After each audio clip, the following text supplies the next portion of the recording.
all, it's Aaron, and welcome to the Horror Globe, your Canadian connection for horror. And you're probably asking, Uncle Aaron, what type of pain did you put yourself through on our behalf today? Well, that pain would be called I Spit on Your Grave Too. The sequel to the remake that nobody actually wanted in the first place.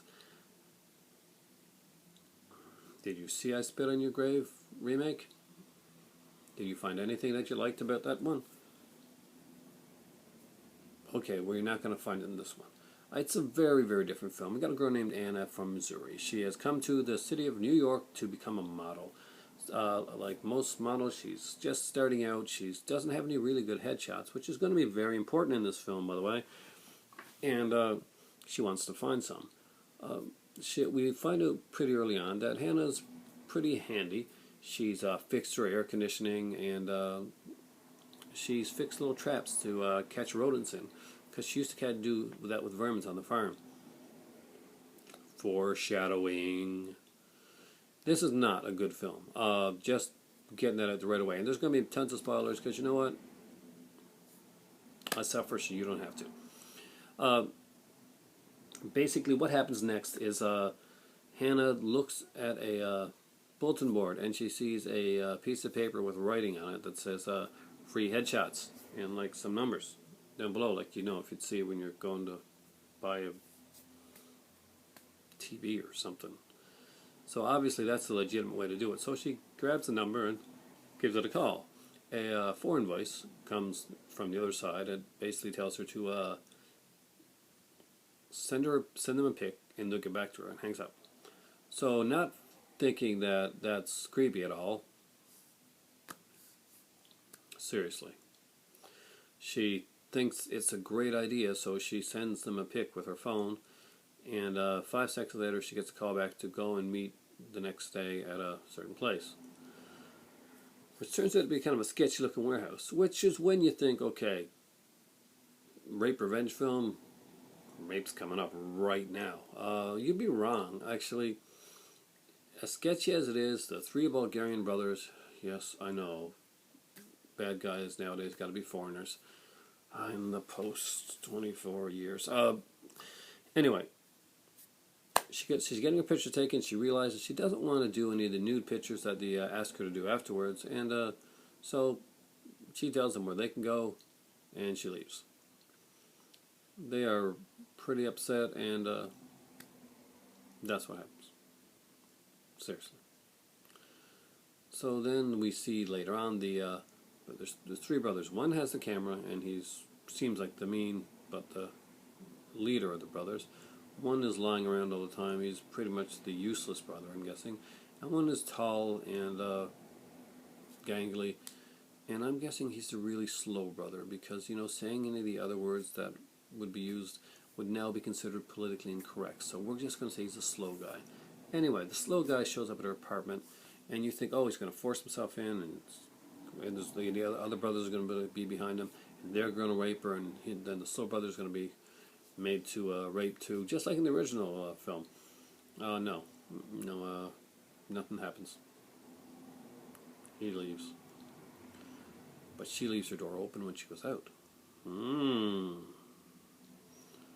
So somebody's inside when she goes to sleep. And we see her wake up in the middle of the night. And the brothers are there. No, I'm just joking. The brothers aren't there. It's just the slow brother. And he attacks her, and her landlord, who is kind of a romantic interest, you've seen him a couple of times, he comes in to save her, and just runs in and sees her on the floor and gets stabbed to death. He lies on the floor dying. Well, she gets violently raped in a really tasteless, just badly done scene. After this happens, the gravity of the situation kind of hits the guy, and he calls his brothers, who we now see come in, and realizing that there's a dead dude on the floor, a girl's been raped, and DNA evidence is inside of her.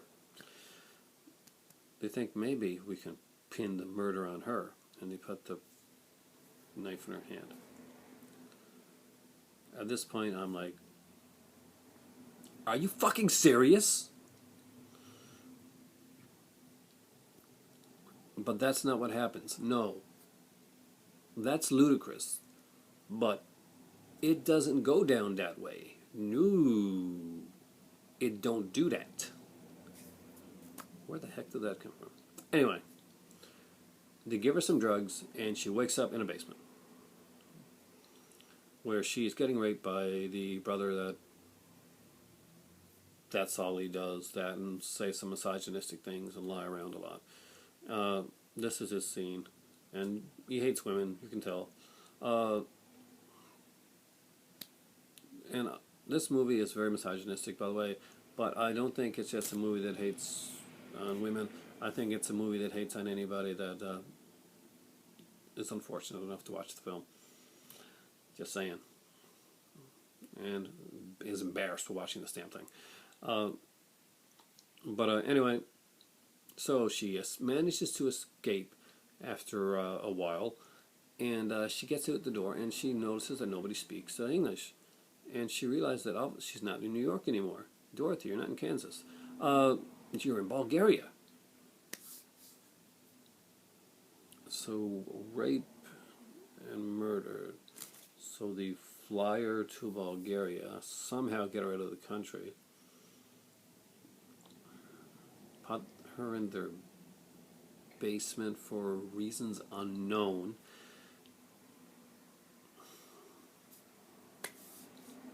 At this point, you're like, am I watching a Hostel film? What the hell's going on? What the fuck? So she goes to the police station, and they don't believe her. They think that she's a druggie, and it's her fault. So they bring in a girl that tells them, "Hi, I have a women's shelter, and I'll get her to the embassy." So they let her go away with unknown girl, and the girl says to her that before they go to the embassy, it's good to get her some nice new clothes. She's got some in her basement. She believes this. She goes into the house. The house looks sketchy. She goes in the basement with the girl. Even though the basement looks kind of familiar, kind of like she may have seen this basement, I don't know, when she was running from it before. But hey, she's been messed up a bit. Maybe that's the reason. Anyway, that's the mom. And a family friend comes over and rapes her with a cattle prod. Because she's back in there again. Finally, they bury the girl. And because I guess this is Bulgaria, and like the sewers of Paris, with the catacombs and stuff, the bottom of the of where she's buried gives away, and she lands in a sewer. So now she's like the phantomess of the sewer, and she's sneaking into like a church and stealing food and stuff like that until this father there, priest, whatever, he gives her some food, some clothes, and kind of figures out something bad has happened to this girl. And he tries to befriend her, but that doesn't quite work out. He sees that she's underlined in in a Bible, a passage about revenge, and so he's pretty sure that bad shit has happened to this girl and she's going to get revenge. So he goes to the police to see if he can get some help, and he talks to the captain that actually let the girl go in the first place, because background checks don't exist in Bulgaria. At this point, she's plotting her clever revenge. First, she takes the first guy, Georgie, and the slow guy, and chains him up, and starts cutting him and stuff, and putting fecal matter into his wounds so that it will infect a lot faster, and he will die from infection. And this will go on throughout the rest of the film. Georgie will be suffering, kind of like the viewer suffering watching the film, and we can all guess what the shit represents. Just saying. This is bad. This is really fucking bad. She goes to the other brother, the lazy lying around, kind of the Garfield brother, And at this point, she spikes his drink with ecstasy, and she drowns him in the toilet full of crap. Yeah, there's a lot of shit in this movie.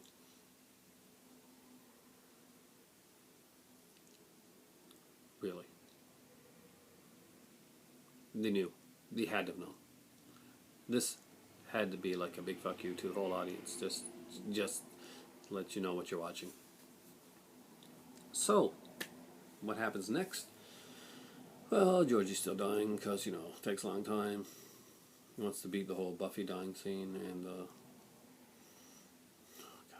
oh my god.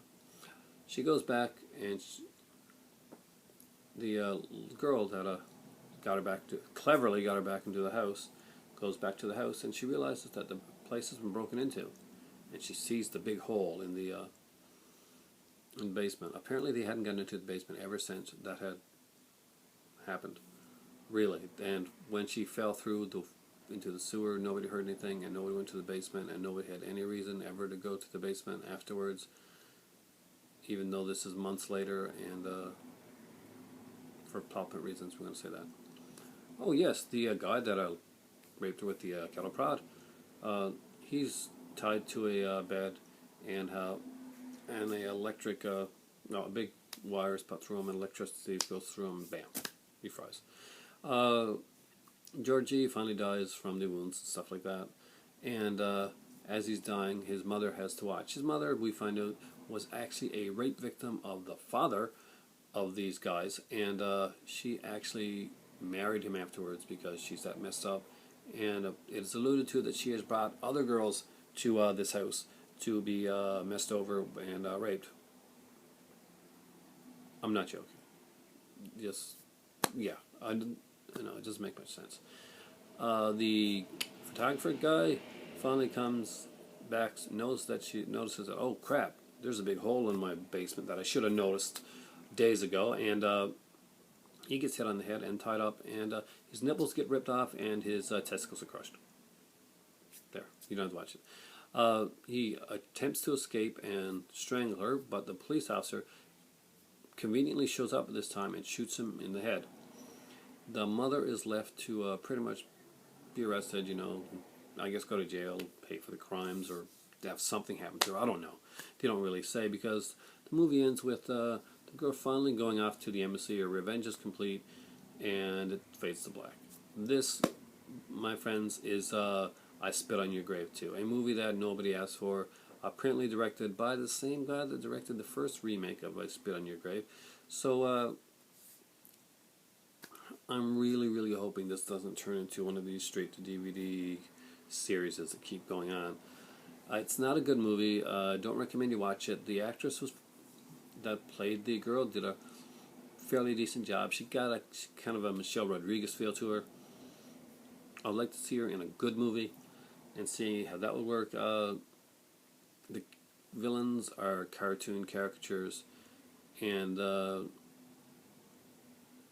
plot is overly complex for what it has to be, and makes little sense, and by the time it does, you no longer care. Spit in Your Grave is not a good movie, but hey, I watched it for you guys for Halloween as part of the 31 Days of Horror here on the Horror Globe. I'm Aaron, I'm your Canadian connection, and I watch this crap so you don't have to. I suffer for you guys.